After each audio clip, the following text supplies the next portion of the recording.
welcome back to my channel, and if you're new here, hello and welcome. My name is Nikki Valentine, alchemist and transformation coach. Today I am doing a highly requested video. Shout out to you guys for jumping in my comments and letting me know that this is needed. We are talking about systems for spiritually gifted and neurodivergent people, and the reason those folks are going in the same bucket for the same systems being needed is that your upper chakras are very open, meaning that you can get great ideas and downloads and are highly intelligent and all the things, but your lower chakras that govern routine and organization and safety and groundedness and all of those things are out of balance. And so you need systems to keep them that way. So without further ado, we're going to get into the list, but I do also want to give you this gentle warning. Only take what you need. Because the last thing you need to do is overwhelm yourself adding systems to things that are already working. If it's working in your life, you don't need a new system. If it's something that you're challenged by and you hear an idea here that may work, adopt it. So don't overwhelm yourself trying to do every single point on the list and redoing your whole life. Just take the meat and leave the bones, as they say. Okay, so without further ado, I'm gonna fix my dress and we're gonna get into it. Okay, number one is externalize everything. Your brain is not a storage unit. You should not put the expectation on yourself that you will remember everything. That is virtually impossible, okay? Now, here's how I do that. I put everything somewhere that I need to remember, meaning it's never on me to remember a thing. And here's why that's very beneficial. Not only is it more efficient, but it keeps me out of getting stuck from shame. Because here's what happens to most people. You're supposed to remember something, you don't. You blame yourself, you feel terribly, you shut down, and now whatever system you had is no longer being used because you feel like a failure. So I don't put the pressure on myself to remember a thing because I know that's just impossible in this day and age of having to remember all the things. So you dump everything in real time, whether that's tasks, reminders, ideas, appointments, dates, events. Review it when you can, but put it somewhere immediately, because that's the other thing is as adults, things are always vying for our attention. The things that you need to remember, you might not be able to really record that in the moment in your memory. So when you dump it somewhere, you take the pressure off of yourself and you can go back to it later and review it and think about it when you actually have time and clear-headedness. What this is actually doing is reducing background anxiety. And a lot of people who are spiritually gifted and neurodivergent suffer from this of there's the thing you're focusing on, and then you have a bunch of things that you're worried about forgetting. And so in the background of your mind, you have constant anxiety. This also causes burnout and for you to feel more tired at the end of your day than you have to, because your brain is trying to hold on to things in the background and in the foreground that you have to actually do. You see how that's a lot of work? Okay, now here's what helps you do that. I use physical sticky notes because I just love them, and it's so helpful for me to like make lists and see them around my desk, around my house. So I make sticky notes when I go to the grocery store, sticky notes for the work I have to do, sticky notes for my business. I make sticky notes sometimes if it's on hand and I'm getting a download or an idea for a piece of content. I scribble it on a sticky note so that later I can address it and put it in the notebook it goes in and remember it for later. But as the hit is coming, I just quickly jot something down on a sticky note. If you're more of a digital individual, then you can use things like Notion is a great kind of a project management app, but it lets you bucket your life into categories and put subtasks underneath that, which I think is great because you get kind of a master list. You can also use Google Keep, which is basically Google's version of sticky notes. If you are in desktop Google and you open on the right where all the Google apps open, you will see literally what looks like a sticky note icon, and it's Google Keep, and it just opens up. You can create running sticky notes on the side of your email tab. Fabulous at work. Let's say you're in a meeting and there's a bunch of takeaways of like, oh, can you remember to send me that via email? Like, oh, perfect. Can you send me that after the meeting? Jot it down in Google Keep really quickly so you can keep paying attention to the meeting and you don't have background anxiety of forgetting the thing your boss asked you to do. I love Zoho Notebooks is kind of the free version of Evernote. I used to be an Evernote girly, but it's like $125 a year. Zoho Notebooks is free, same thing, where you can write an infinite amount of notes and you can store and organize them into notebooks. Fabulous. I have one notebook in there for my journal. I have another notebook in there for downloads. I have another notebook in there for my business. You can endlessly organize and document, and it's fabulous. You can do things like talk to text. So if you're on your phone and you have to remember something quickly, you can just literally use that microphone feature and it will jot it down in a note. And my personal favorite, Google Calendar. If there is any date-based thing that I need to remember, it goes in my calendar. And here's how that looks. If I take a free trial, that's 7 days. The day before that 7th day, I make a Google Calendar invite to cancel it. So Apple is never sliding in my account taking random monies because I know exactly where it's coming from because I have it in my calendar. If I make a date to hang out with somebody, I put it in my Google Calendar. Keeps me from overbooking myself, keeps me knowing what my week is looking like. My sessions go to my Google Calendar. So if I have a personal thing and a business session in one day, it's all in my one same calendar and I know what I'm doing, right? If I, let's say, don't feel well for an hour and I block my Google Calendar, it automatically blocks my business calendar so no one can book me during a time that I'm not going to be available. Systems are your friend. Use technology to your advantage and dump your brain on it. Use physical notebooks, sticky notes, dump your brain. Remember, you can always organize it later. You just need to have it stored somewhere, okay? So don't rely on your own brain. It's not your own failing. You are working smarter, not harder. You're not making your brain burn steam to remember a bunch of things it doesn't need to remember, okay? Strategy number 2, time blocking with buffers. And here's why. A packed schedule is the worst thing for somebody who is neurodivergent or spiritually gifted because it's going to create anxiety, it's going to create urgency, which is going to pump out a bunch of stress hormones and actually cause you to shut down. It's the reason that when you have back-to-back meetings or you plan a bunch of things or you plan something after work and then you have to do it 2 days in a row, you start to shut down and want to retreat because a packed schedule creates overwhelm. It's an unrealistic time expectation. Remember, you don't operate like neurotypical people or the rest of the world. So here's how you handle that. Assign themes to parts of your day. And you also want to plan things, if you can, based on the energy that you have with time buffers. So for example, if I can avoid it, I do not book meetings early morning. I don't book flights early morning because my brain doesn't function the best during the very, very top of my day. So I schedule those 10 a.m. and later because my brain is on and fired and that's going to be easier for me to do. I'll give you a good example with my sessions. I leave a 30-minute automated buffer. You can never book me back to back. You won't be getting your best me if I don't have time to pee and pray and like just stand with my hands on my hips for 5 minutes between sessions. I need that. And so I automatically put that in my system. You can do that at work. Most people don't do this at work, but you can actually block off your calendar. Like, let's say you have a recurring meeting every day from 10 to 11. You can put a block in your calendar from 11 to 11:30 so no one books over it. So you have 30 minutes to yourself. I used to do that on Fridays and put an artificial block in my calendar from 3 p.m. on so you could not book a meeting. And if you wanted to, you had to reach out to me and tell me why it was necessary because I needed that time of day to close up everything for the week. And if I have meetings all the way till the end of the day on Friday, I have no time to actually do the admin things that I need to do. Also, when you schedule things for yourself, give yourself 30 to 50% more time than you think you need. Because most often than not, people like us have time blindness. So let's say, for example, you know it takes you 45 minutes to get from your house to the place you need to be. Leave an hour. Head out of your house an hour and 10 minutes before time. Because guess what? There's going to be traffic. You might need to stop at the store. You're going to need to stop and take a phone call. There's going to be unforeseen things and you will feel more overwhelmed if you booked yourself down to the minute. Here's another way to think of your time. Make your daily priorities 3 major tasks. If you give yourself more than 3 major things to do in a day, you're going to feel burnt out. So I never say, oh, I'm going to pay all my bills and do all my chores and go to the gym on the same day. I'm going to pick priorities that complement each other and I space them out as needed.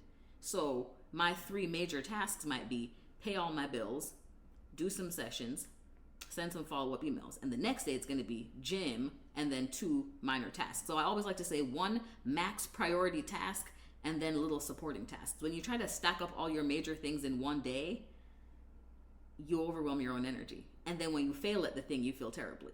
Set yourself up for success. If your schedule is efficient to you, it's probably too tight.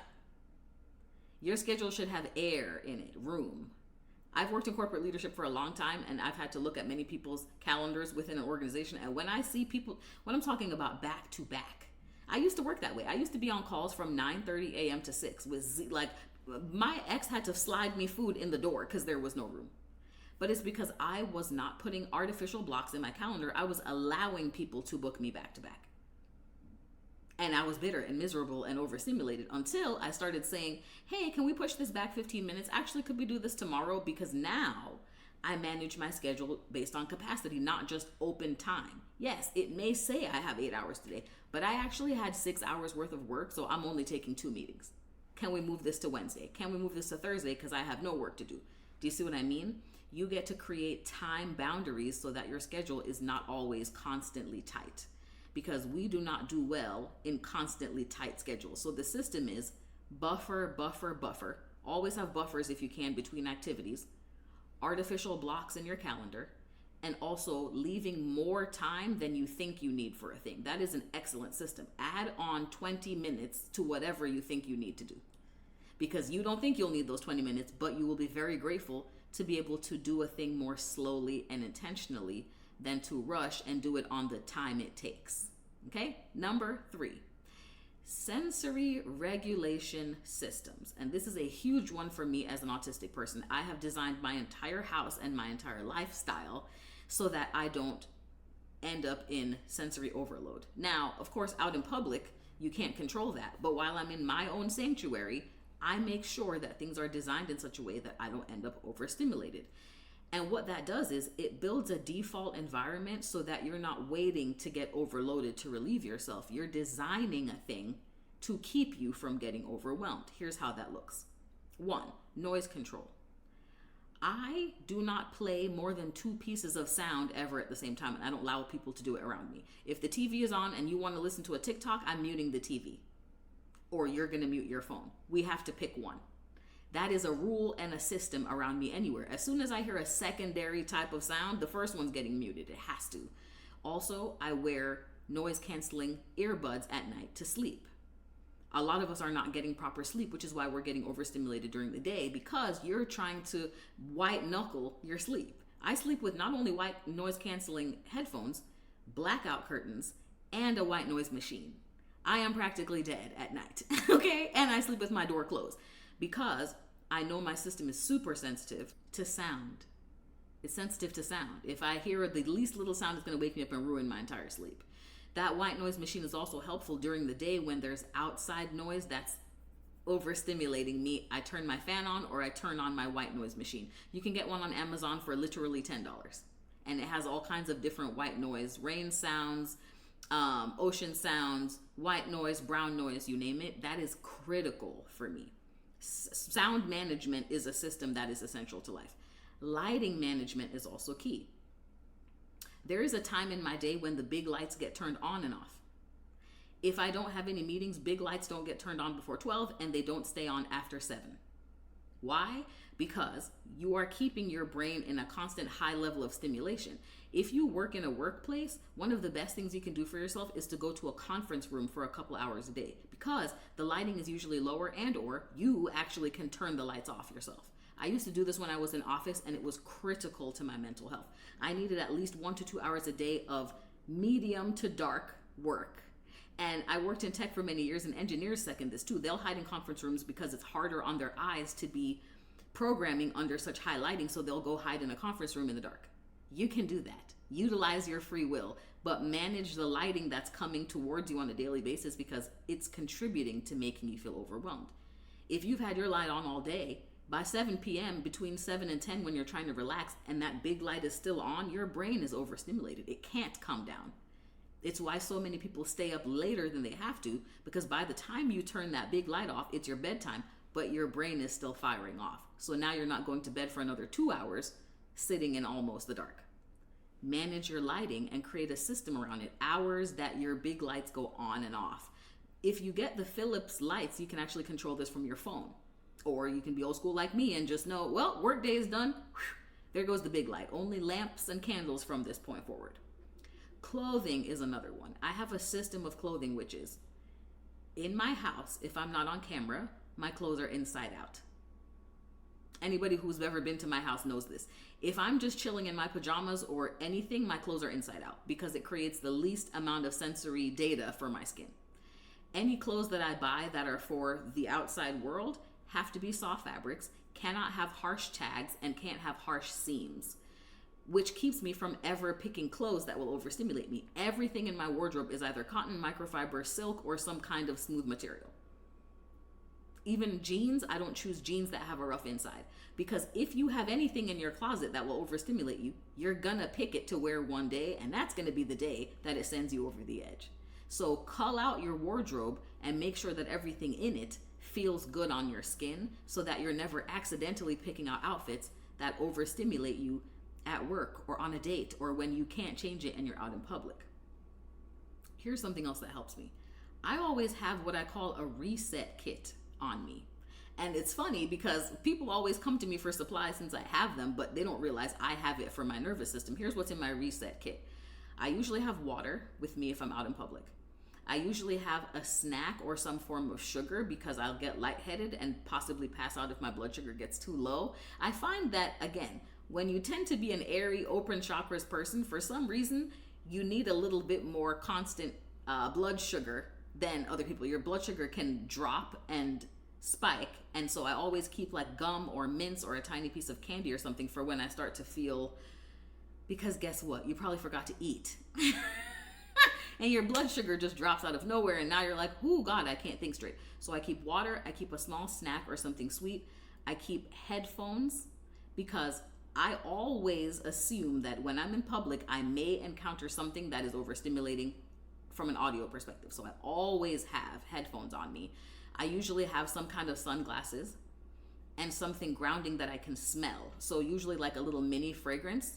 You may not be aware of this, but when you feel overwhelmed, if you sniff something like lavender or peppermint or bergamot, it helps reset your nervous system and calm you down. I've had to use this many times in public. So the third systems for you to set up for yourself are sensory systems.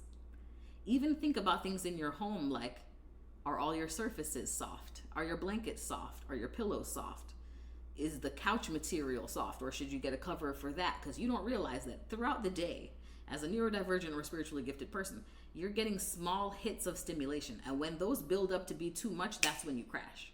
So the more you can minimize those small touch points of overstimulation, it keeps you in a regulated mindset for more of the day, and you're more able to handle bigger challenges as they pop up out of the bushes. Now, number 4, setting decision reduction systems. This is freaking critical, because the more decisions you have to make, it's kind of similar to background anxiety. You have main things that you have to focus on, but then you have to make a bunch of decisions. Now you feel overwhelmed because I had actual stuff to do, but now you're asking me a bunch of things, and I have to use the resources that I needed over here to finish this task to now decide a bunch of things. So you feel overwhelmed before you've gotten anything real completed. Here is where we give away a lot of decisions by not having default routines. You know what is my favorite thing that keeps my life simple? I eat the same breakfast every day. I rotate about 2 to 3 dinner meals. So I eat the same thing almost every day or in slight variation. I go to the gym the same number of times every week, typically on the same days, not the same time of day, but typically the same days of the week. I have uniforms of things. So I have a lot of black clothing because it helps me not have to pick out what to wear. Black matches everything. Anybody who knows me knows I get dressed in about 10 minutes, including today, because this dress is one piece of clothes. Right? So the less decisions I have to make, the easier I can go into my day and apply myself to the decisions that are required. If you pre-plan your outfit, this might sound stupid, but this is the reason your mom picked out your clothes before school at night. Because when you wake up in the morning is not the time when you should be making a bunch of decisions on what to wear. When I used to be in office, I had the same breakfast every day. I had my outfit picked up the night before. I put my purse together the night before, and I did the same activities every single morning such that they were timed. Washing my face and my makeup, same time every day, same order of operations, takes the same 6 minutes every single day. When you deviate from it, it just creates chaos because you have to make more decisions. I saw a lot of people in my comments say, sometimes I start systems and then I fall off. You know why you fall off? Because you had to make more decisions outside of the system, and because that overwhelmed you, you just crashed and decided to choose nothing. Sends you into shutdown the more decisions you have to make. Decision fatigue is a thing, right? Even things like batching decisions. When I make content, sometimes I make it all on the same day, because then I don't have to be making my mind think about content randomly in times of my week, right? Like, there are downloads that come to me and I shoot them in real time quickly, but more often than not, I'm gathering and thinking of what I want to say throughout the week, and then I'm batching and creating it on 1 to 2 days. I set a time of day to look at my comments, right? So when I batch things together, it leaves less roller coaster feelings day to day, because now I'm doing 55 different things every single day when I could have batched some of those together in different parts of my week. So think about, like, Saturdays, I do the house deep cleaning. Sundays, I do meal prep. Monday is what I call my power day, where I like knock down my to-do list of administrative things. When I batch things, then I'm not constantly task switching either, because task switching also requires you to make a lot of decisions. What should I do first? What should I do second? What should I do third? If you batch things and you keep things routine and systematic, here's what you may not expect. It actually creates more room for creativity and spontaneity. Here's what I mean by that. If I know I have to go to the gym 3 times a week, every single week, then I know what balance I have. If I'm at Thursday and I haven't gone at all, then guess what I know? Friday, Saturday, Sunday, I'm going to the gym. But that also means, oh, okay, I'm probably going to go in the evening, and then I can do whatever I want during the day. Or on Tuesday, I might decide, you know what, I'm going to wait till Friday, Saturday, Sunday to go to the gym. I can do whatever I want Monday through Thursday. So a routine isn't here to lock you in. It's here to give you freedom, because now you'll have predictable pockets of time in which to be spontaneous. Planned spontaneity. Does that make sense? The window of time is planned, but what you do with it becomes spontaneous when you have routines. So you're not being rigid. You are reserving and preserving, is the better word, your cognitive energy, which is very important because you have a lot of things to think about during the day. Okay? Now, number 5. What I call an MVP. In tech, they call it minimum viable product. Let's do MVD, a minimum viable day framework, meaning, what does my day look like when I don't have the capacity? What is my least successful day that I'm willing to have?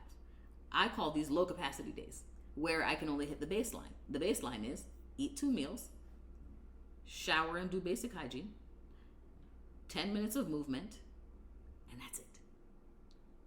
So because I have set a framework for what failure looks like, I'm never at failure, because I have a system around what the bottom looks like.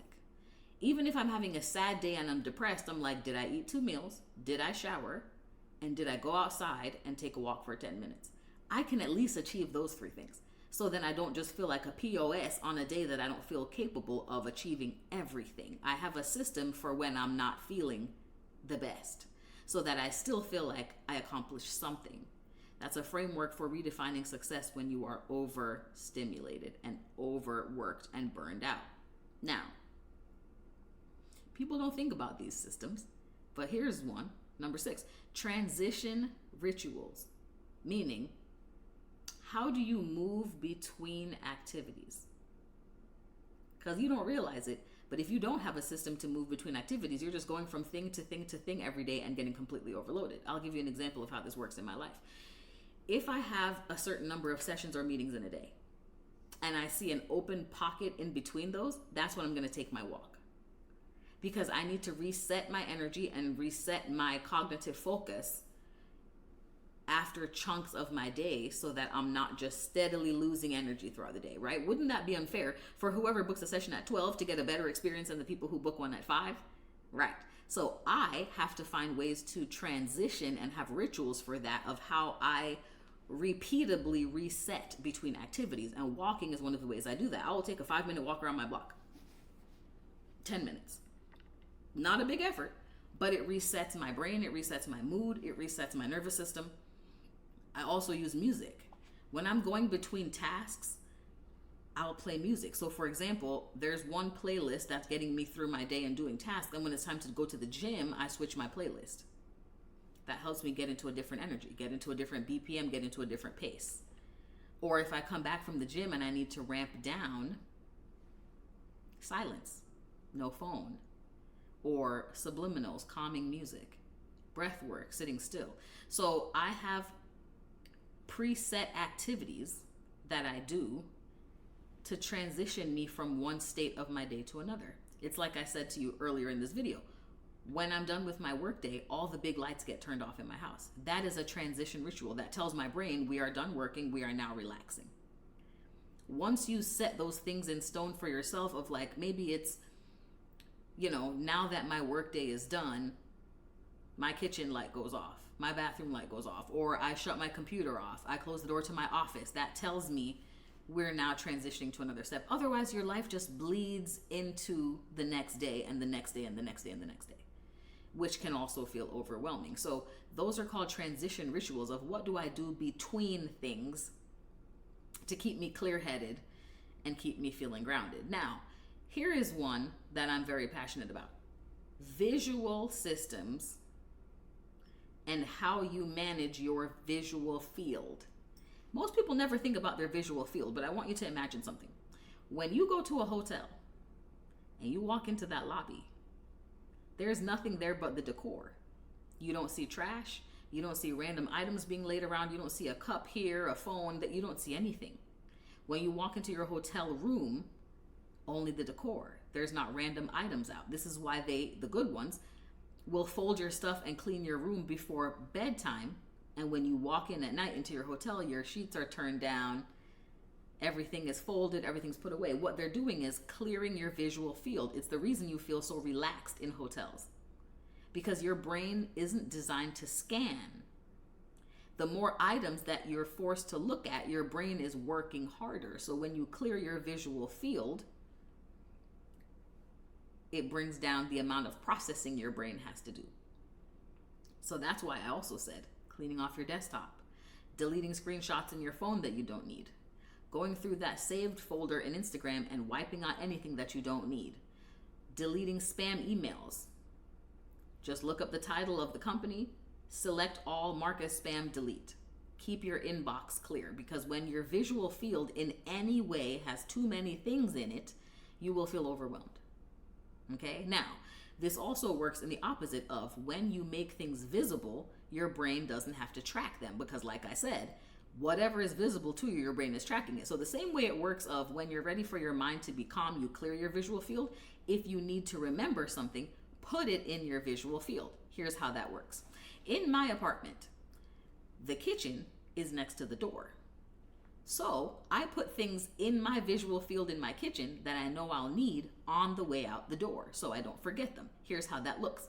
I have a tiny little container with jewelry on my kitchen table. I have one perfume that sits there. It all looks like decoration, but it's functional, because I hate forgetting to put on jewelry when I leave the house. But if I rely on the jewelry box in my closet, which is in a whole other room in the back of the apartment, I will forget jewelry every day. I have to put it in my visual field so I remember it on the way out the door. My coat rack is next to my door. You know what's on my coat rack? My purse, my coat. You know how some places you can't bring a shopping bag or plastic, so you have to bring your own? My shopping bag, my umbrella, things that I would hate to forget on the way out the door sit in my way between me and the door. Here's another one. That same kitchen table, it's like a center island, like a counter island in the kitchen, and it has drawers. In the top drawer, guess what I put in there? Sunscreen, lip gloss, the key elements of my makeup that I need, and my alternate set of glasses. Okay? Because, again, I sit at that table to eat breakfast or to eat a meal on my way out the door. That drawer is right next to my hand. I can't miss it and I can't forget it. It's right in my way. It's right in my visual field on the way out the door. I also have a basket that keeps my keys. That same basket has my sunglasses in it. Can't forget those. Every time I walk in the door, I put my keys in that same basket every day. Doesn't matter what time of day, but when I come home, I know, oh, look, that's the bowl where my keys go. Boom, keys go there. I never lose my keys. I never have to look for my keys. I never have to look for my sunscreen. I never have to look for, oh my God, I forgot my earrings on the way out, because they're literally visually in my way. Now, put them there in a way that's not overwhelming. I wouldn't just lay 10 necklaces on your kitchen table. Find tiny, cute ways of organizing those things. Put it in a drawer that's by there. Get a coat rack and organize them that way. Get a tiny little clear container from TJ Maxx. You don't have to have it be visually overwhelming, but you're putting it visually in your way so that you design your life in a way that things are immediately accessible to you. Because that way you are designing your life to succeed and not blaming yourself when you fail. So those two things to remember. If you want to feel more grounded and more centered and relaxed, put things away. And if you want to not forget things, put them in your way visually, right? Here's another thing that counts. Before you go to sleep, clear your visual field. Because when you wake up in the morning to a lot of confusion, when you walk out of your room and you have to see a bunch of shit in the morning, that automatically adds load to your brain. So part of my night routine outside of showering and doing my skincare is what I call tidy up time. And tidy up time is not cleaning my house. It's just literally putting away anything that's sitting around on a surface. Put it where it goes. This is why old people used to say a place for everything and everything in its place. So it could be, oh, there's 2 shirts on my couch. Okay, go put those in the basket in your closet. Then there's a pair of sunglasses hanging out on okay, put that in the basket where it goes. Okay, your umbrella's out. Hang that on the coat rack where it goes. When you tidy and you put things where they go, you clear your visual field at night. It helps you feel relaxed before you go to bed. And when you wake up in the morning, you feel way more organized and ready to attack your day. So it's just designing your life in a way that is easy and in flow. You can do this with something called environment zoning. I do this in my house because I work from home, meaning I have an area that is for my living room and I have a separate area that is for my desk. I can actually feel the shift in energy, and I have tried this in the past, when I move my desk into a part of my living room. It throws me off completely. I feel like I'm always at work. But if I have my desk in another place of my house that I know is only for work, then I can literally flip into work mode and flip out of work mode and go, okay, I'm going from the office to the living room. For example, I don't put a TV in my room. My room is for rest, not entertainment. If I want to be entertained, I'll be on my couch and in my living room. Because otherwise, then the whole house feels like the whole house and I never get to feel like I'm transitioning states. When I go to my bedroom, I feel like I'm ready to rest because there's no screens in there. It's quiet. It's designed for comfort. Now this is my time to wind down. So I don't mix spaces because, again, your visual field is giving you information all the time. All the time. Now, here's another type of system, but this is more time-based. Weekly systems and what I call weekly reset systems. So, do you have a schedule for when you clean? Do you have a schedule for when you tidy? And cleaning and tidy are 2 different things. Like I said, tidy is removing things from your visual field. Cleaning is cleaning. I have a schedule that I clean once a week, I tidy every night. That is my system, right? And usually by the time I get to the once a week of cleaning, it's so easy because I was tidying all week. Okay? Then I just have to actually clean, mop, sweep, do those things, right? How often do you prep food? You should have a schedule for that. And again, schedule doesn't mean you do it at the same time. It just means the same time window. I do this on Sundays. You can do it at 12 on Sunday, at 6 on Sunday, at 8 on Sunday. I don't care what you do. But Sundays is for that. Or I take a day of the week to do that. I like to give quantity. So I go to the gym 3 days. I do meal prep 1 day. I do cleaning 1 day. I can pick whatever day that is. But there has to be a day within that it gets done. That helps me have flexibility and still have structure. Okay? Now, things like body maintenance. How often do I go for walks? Daily. How often do I have dance parties? Daily. Dance party is simply put on some music and dance around your house to move energy down, out of the head, out of the top chakras, down into the body. Movement is energy coming down into the body. Gym movement coming down into the body.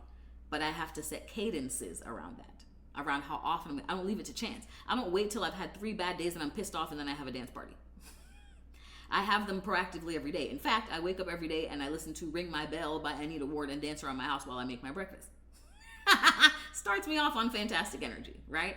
But because I know that's something that I've put in my routine of like, okay, I woke up, I did my skincare, it's time to ring that bell. I literally say that while I'm in my house. I'm like, well, all right, I've done my skincare, let's ring that bell, baby. Okay? Because that's a daily cadence.